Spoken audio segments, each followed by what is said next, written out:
इस महाभारत में है जिक्र शौर्य और बलिदान का, न्याय के आगाज़ का और अन्याय के अंजाम का। आओ हम सब मिल के बूझें इतिहास इस इतिहास का। द्रोणाचार्य ऋषि भारद्वाज के पुत्र थे। ऋषि भारद्वाज पांचाल नरेश पृषद के बहुत अच्छे मित्र थे। पांचाल नरेश के पुत्र द्रुपद क्योंकि ऋषि भारद्वाज के आश्रम में आते जाते रहते थे, इसलिए द्रोणाचार्य और द्रुपद आपस में खेलते कूदते बड़े हुए और घनिष्ठ मित्र बन गए। कुछ समय बाद जब पांचाल नरेश पृषद की मृत्यु हुई तो द्रुपद को पांचाल का राजा घोषित कर दिया गया। इधर ऋषि भारद्वाज की मृत्यु के बाद द्रोणाचार्य भी अपने प्रशिक्षण में लग गए और यथाकथित समय पर जब वे बड़े हुए तो उनका विवाह कृपाचार्य की बहन कृपि के साथ करा दिया गया। कृपि एक बहुत ही अच्छी कन्या थी और अपने परिवार को समर्पित थी। कुछ समय बाद द्रोणाचार्य और कृपि की एक संतान हुई जिसका नाम अश्वत्थामा रखा गया। पर द्रोणाचार्य बहुत गरीब थे, उनके पास इतने संसाधन नहीं थे कि वो अपने बच्चे की परवरिश अच्छे से कर सके। एक दिन अश्वत्थामा ने अपने आसपास के बच्चों को दूध पीता देख अपने पिता से कहा कि मैं भी दूध पीना चाहता हूँ। द्रोणाचार्य नगर नगर गए और एक गाय का इंतज़ाम करने की कोशिश की, पर किसी ने भी उन्हें एक गाय दान में नहीं दी। द्रोणाचार्य दुखी मन से वापस लौट आए और उन्होंने अपने पुत्र को जल में चावल का आटा मिलाकर पिला दिया। अश्वत्थामा उसको दूध समझकर पी गया, पर द्रोणाचार्य को बहुत ही बुरा लगा, उनके मन को बहुत आघात लगा। इसलिए उन्होंने सोचा कि मैं अपने बचपन के मित्र राजा द्रुपद के पास जाकर एक गाय मांगकर ले आऊँगा। वह अपने मित्र राजा द्रुपद के पास गए। राजा द्रुपद राजा बनने के बाद नशे में चूर थे, इसीलिए उन्होंने द्रोणाचार्य का अपमान कर दिया। उन्होंने कहा कि अगर तुम एक ब्राह्मण के नाते मुझसे कुछ मांगने आए हो तो मैं तुम्हें एक गाय दे सकता हूँ, पर अगर तुम मेरे से एक मित्र के रूप में कुछ मांगने आए हो तो तुम्हारी और मेरी कोई मित्रता नहीं हो सकती। एक गरीब और अमीर कि कोई मित्रता नहीं हो सकती। ऐसा सुनकर द्रोणाचार्य को बहुत आघात लगा और वे वहाँ से निकलकर बाहर चले आए।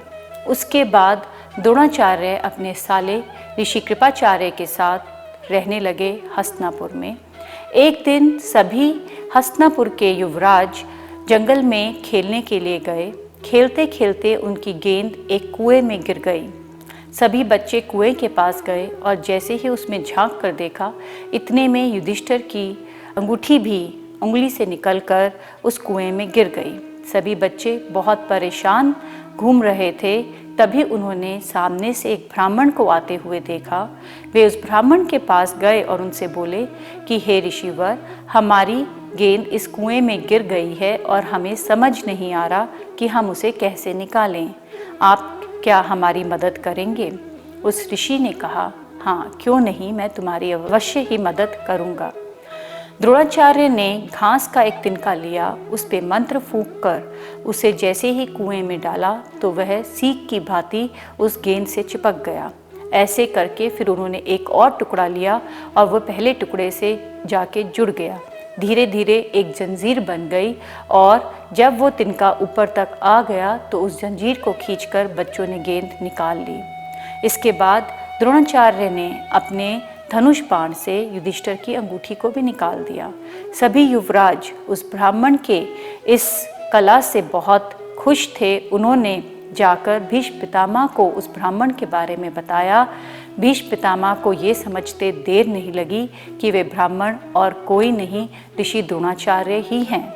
इधर भीष्म पितामह भी कृपाचार्य द्वारा अपने राजकुमारों को प्रशिक्षित किए जाने के बावजूद एक ऐसे गुरु की तलाश में थे जो इन राजकुमारों को नवीनतम, आधुनिक और दिव्य शक्तियों वाली शिक्षा दे सके। भीष्म पितामह ने द्रोणाचार्य को अपने महल में बुलाया और उनसे आग्रह किया कि आप सभी राजकुमारों को धनुष विद्या और दिव्य विद्या में प्रवीण कर दीजिए। द्रोणाचार्य ने भीष्म पितामह का आग्रह स्वीकार कर लिया और सभी राजकुमारों का प्रशिक्षण शुरू कर दिया। एक दिन द्रोणाचार्य ने सभी राजकुमारों से कहा कि मैं तुम्हारा गुरु हूँ और मैं तुम्हें विद्या भी सिखा रहा हूँ, और जिस दिन मैं चाहूँ उस दिन मैं तुमसे कुछ भी गुरु दक्षिणा मांग लूँगा, और जब मैं गुरु दक्षिणा मांगूँ तब तुम लोग मुझे गुरु दक्षिणा देने के लिए तत्पर रहना। यह सुनकर सभी राजकुमार खामोश हो गए, पर अर्जुन आगे बढ़कर बोले, हाँ गुरुजी, जब भी आप मुझसे गुरु दक्षिणा में जो भी मांगेंगे मैं आपको निश्चय ही वो ला कर दूंगा। अर्जुन की इस भावना को देखकर द्रोणाचार्य बहुत प्रसन्न हुए। उन्होंने अर्जुन को गले से लगा लिया और मन ही मन यह सोचा कि अर्जुन को मैं विश्व का सर्वश्रेष्ठ धनुर्धर बनाऊंगा। सभी राजकुमारों का प्रशिक्षण शुरू हो गया और धीरे धीरे द्रोणाचार्य ने अर्जुन को सभी राजकुमारों से ज़्यादा प्रशिक्षित करना शुरू कर दिया। एक दिन अर्जुन ने जब अंधेरे में तीर चलाया तो यह देखकर गुरु द्रोणाचार्य बहुत प्रसन्न हुए और उन्होंने अर्जुन से कहा कि तुम्हारे जैसा दूसरा धनुर्धर अब इस दुनिया में और कहीं नहीं है और कोई नहीं है, तुम ही इस दुनिया में सर्वश्रेष्ठ धनुर्धर हो। अगले एपिसोड तक के लिए अलविदा। जय श्री कृष्णा।